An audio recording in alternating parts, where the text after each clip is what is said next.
Hi folks, we're starting outside today because I've something to show you.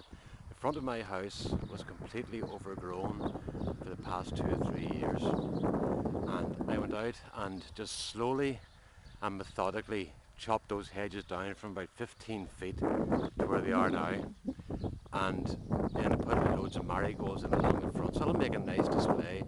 That's about a month's work you're looking at there. I used to do it in one day, and not only that, I used to cut those hedges and all the hedges around the house in one day, and now it's taken me about a month just nibbling at it every day to try and get it done. But the thing about it is, no matter what you're up against, you can always get work done. Right, so I'll come in and show you the other side of this now.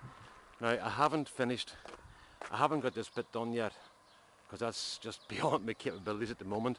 But over here, we're working on this side, and you can see that I've got all the bushes kind of lifted up off the ground, and I think it's looking very nice now. I've had to cut a few right back. That one there is a berberis, and it was just completely overgrown. There's an ash tree that needs to be taken out as well. So I'm very, very happy with the way that has turned out for me. So that's just a wee look at that part of the garden. I will head down towards the vegetables now. Oh, there's a wee bed I put in last year. Those are, they're the Canadian thing, dogwoods. They'll get cut back in April time and start again with the lovely red show during the winter time with not a lot of traffic here. A lot of lovely red show from the branches during winter. And these are Japanese bamboos here, and they're kind of taken over, so they'll have to be trained a wee bit as well. But that's something for another day. And then if we go down here, I'd poppies out somewhere here. Now this is all more work in front of me here because the poppies are over, because it's all overgrown as you can see. But my wife's off on holidays now. She started summer holidays today. She's a school teacher, and she has offered to be my labourer basically and help out. See that there? There's a log pile. See, I cut along here. I cut 52 trees down here one Sunday. And we put a lot of the logs in here just to store them. But there's loads of wildlife in there as well. There's hedgehogs and everything. It's great. So I'm just leaving it. And there's some of the stuff I took off the hedges along there. But I've got my pumpkins. I decided just to use the compost heap. So I've got my pumpkins here. That's a big max. It's supposed to be like absolutely huge, but we'll see. And I've got zucchinis and courgettes in along here. I don't know what to do with courgettes. I've never actually cooked them or anything. But I think I've let this one get too big. That's my best one so far. In here. That boy there. Just put it in my hand beside it to let you see. So I'll have to take that off and do something with it, but I don't know what to do. Right, I'll go over here. Those are greyhound cabbages, doing very well. And the beetroot here is doing well. I've noticed something too, that the camera has trouble focusing because of the nets. So I'm sort of standing back off the stuff, and I'll go over the tops of some of the things as well. These are my French beans.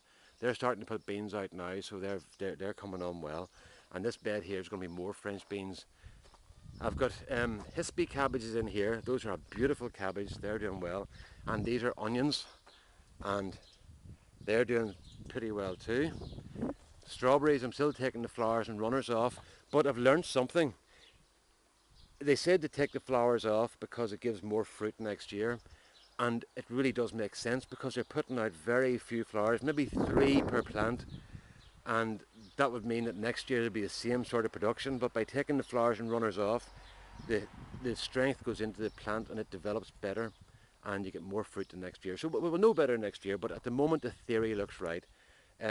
More carrots here. The carrots are starting to come on well, and these are carrots to put in. Remember I told you that the carrots didn't do very well? Well, they're coming on a bit better now, and those are 4 rows that I put in a few weeks ago, and they're coming great. Potatoes, right along there, the potatoes, and they're doing really well. Beetroot are doing well too. I'll just pull a couple of beetroots for you. If I can get in here, I'll let you see what they're like. Oh, what do you see? They're all about the size of golf balls at the moment. You know, where are we at? About that size there. So they're nice. And then these are my tomatoes, outside tomatoes. And I've got different types of tomatoes here, and they're doing well. Those are different squashes and pumpkins here to try and see how they'll do. Right, we'll head over here this way because it's easier to get through, and I'll give you a look at these cabbages here. I'm going to do 2 videos today because I want to do a tomato trial on the next one. But I've started eating the cabbages. Let's see. And you can see that the cabbages are coming on well. They're doing quite nicely. So they taste lovely. Now the outside leaves are a bit bitter, but the inside ones are lovely. And then the these are little lettuces I had left over. Their web's wonderful. They're very good. Red onions and some shallots I decided to try. I like the idea of shallots. They look good when they're growing. They're like sort of spider crabs or something. You can see that they get all sort of like wee bodies and legs coming out. And then I had to put in more, what do you call those things there? Radishes, because the ones they showed in the last video, I went to get some from his son. He's over in England. He loves radishes. Went to get some for him, and they were all bolted. The next morning, every one had shot. So I had to pull them all out. Right, where are we at? 6:15, we're still okay. Right, we've got more onions here. You can look at the onions. See the way everything here and the garlic, everything's leaning towards the east because we get our wind from over there and it's our prevailing winds, so everything's kind of bent in one direction. Those onions are in about 4 weeks after the other ones. They got these white tips, and I put some tomato fertilizer and dithion, which is a fungicide to protect against the blight. And it seems to be keeping them, they're still white tipped, but they seem to be getting stronger, so maybe that worked. The garlic is going well, but I don't know when garlic's ready. So if somebody could maybe make a wee note down below, please, when is the garlic actually ready? Because those are very thin looking stalks at the moment. But I'll go up here. The stalks are a bit thin at the moment, but I don't know when they're ready. Then they brought them back over again. These aren't doing very well. They're starting to get kind of droopy looking, and they've got plenty of water. I'll give them some more later, but I don't know what's going on with that one. That's the same breed there, Charlottes, and they're not doing as well as the other potatoes.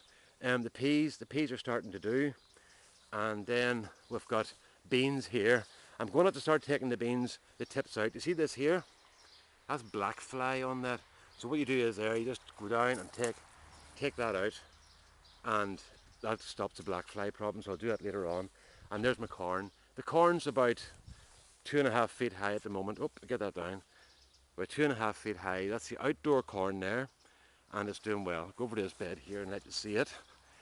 So it's coming on okay as well. So that's about 2.5, just over 2.5 feet high. Now I'm going to stop this video now, and I'll go into the greenhouse and do the second part. So I'll be back in a couple of minutes, alright?